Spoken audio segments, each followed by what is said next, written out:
Man, I'm so tired. Oh, I look rough as fuck. Me and Nomes was up all night doing costume stuff, preparing for WCS, and I was doing some geek print stuff. Just stuff fucking work. But today, we'll be heading down to the first CosXpo, and yeah, we're gonna document it for you guys. Okay, I initially planned to do Super Saiyan today. If you look at the center spike, it's showing quite a bit of a wear and tear. So I'm gonna do Ultra Instinct instead. It's quite crazy when you look at that wig, then look at that wig. You can see how far Naomi's come in her work. Standing on a train with these big ass bags. I look like a tramp, but she looks cute, I guess. Do you know the way? You do not know the way. The way. You know the way. Do you know the way? You do not know the way. The way. Yoshi!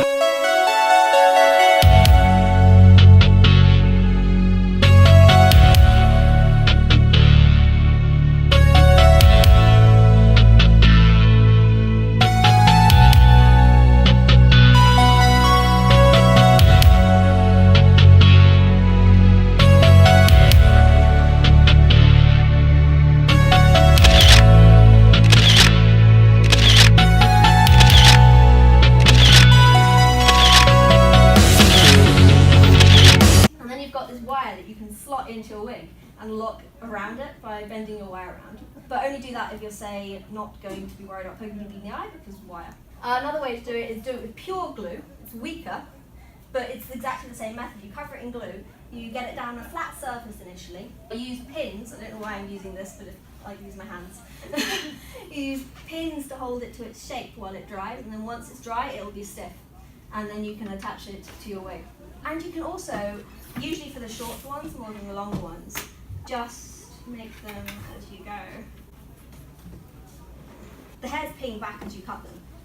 And you can smooth that out by brushing, or you can abuse that fact that it creates almost like a little nest of hair, which makes it stand up a bit better, and a little bit of back combing. And you can make hair stand up quite easily. And you can imagine styling that then with more spray. It's the same technique you'd use to make actual bigger, chunkier spikes, but you're making a tiny little hook. And now he's defying gravity. So let me show you the hand technique. Slow-mo. As you're cutting it, watch my hand, how it closes slightly on the back. Okay. You see? Yeah, okay. So it's not just one piece. Yeah, so you're creating kind of a very long layer. Good. Very good.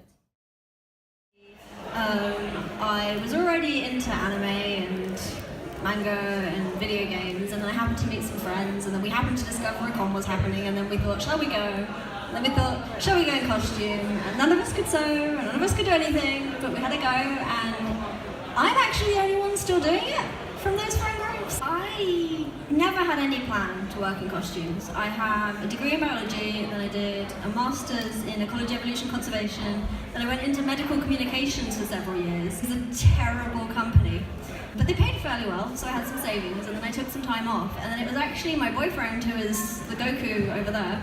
I honestly thought that it was a bad idea, but he kept pushing, and I wasn't really doing anything else, so I gave it a go. And he was right. It's been a lot more successful than I could have ever expected. I tried, I guess, and I was willing to give it a go, but I wouldn't have done it without him. I think I'm a bit different from these guys, whereas these guys do more of the film and theatre, I'm right in saying, yes? I am quite currently specifically cosplay, and I work for myself. That means I have to do everything. I'm an admin, I'm my own accountant, as well as making things, so it takes some time organisation there. But it is quite specifically a business I've started to style wigs. And people come to me usually with a specific design they want. They'll send me images and I'll give them a quote for that specific design. I do have an Etsy store. The Etsy store makes it easier to keep track of sales, and it duplicates work for me, so I can have the same contract going out to multiple people without having to fill these documents out myself over and over again. Each project, it's like you could look at it as having a million little clients, or you can look at having a million little bosses. And you have to project manage each one of them.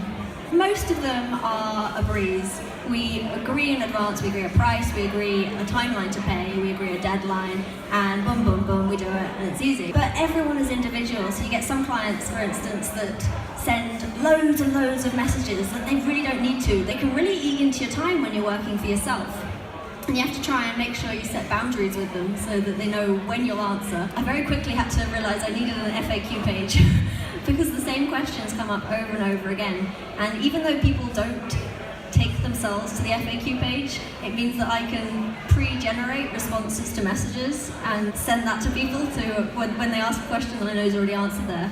I also had one guy, and I still don't know why he did it, and he never told me, who sent me a message for an update on the Friday before Christmas. On the day after Boxing Day, he opened an Etsy case because I hadn't responded.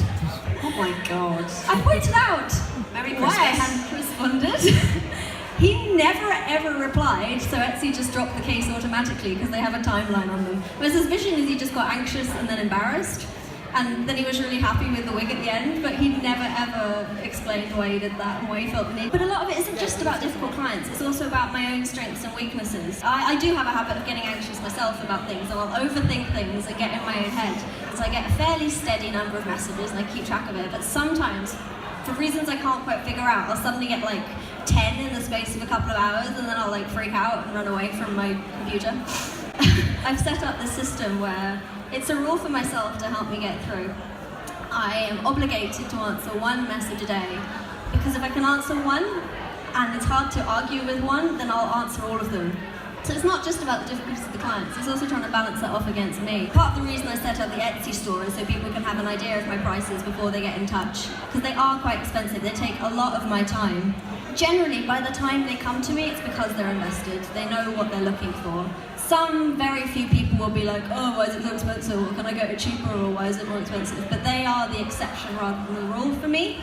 I feel quite lucky. I know quite a few commissioners now that I've started, and I know most of them are constantly having to trawl commission boards on Facebook, pitch for work, compete against other people. I, even though I only started just over a year ago, haven't had to pitch because I'm getting enough people coming directly to me, and by the time they've found you, it usually means they've made some sort of decision. I found a niche, particularly with the Dragon Ball wig community. There's not many people who have either had the opportunity or are willing to tackle the style. It's got me into a group where there isn't a huge amount of competition at the moment, which has helped me kick off.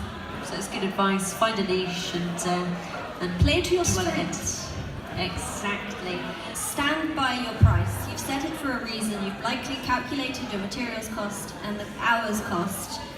You don't need to justify yourself. If people will pay it, then those are your clients.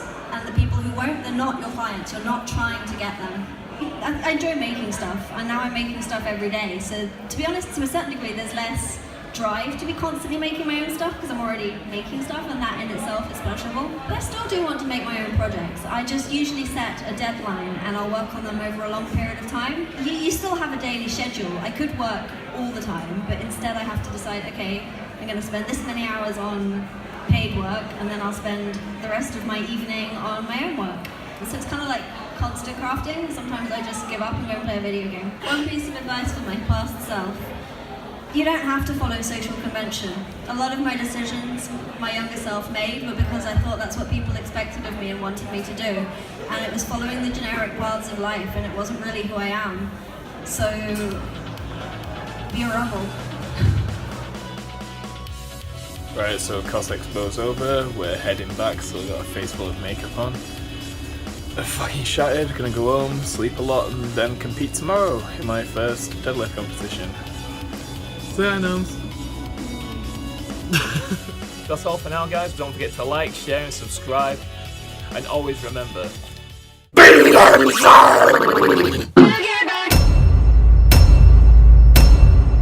And I'm gonna jam it into your head till you buy it! Put that cookie down! Now!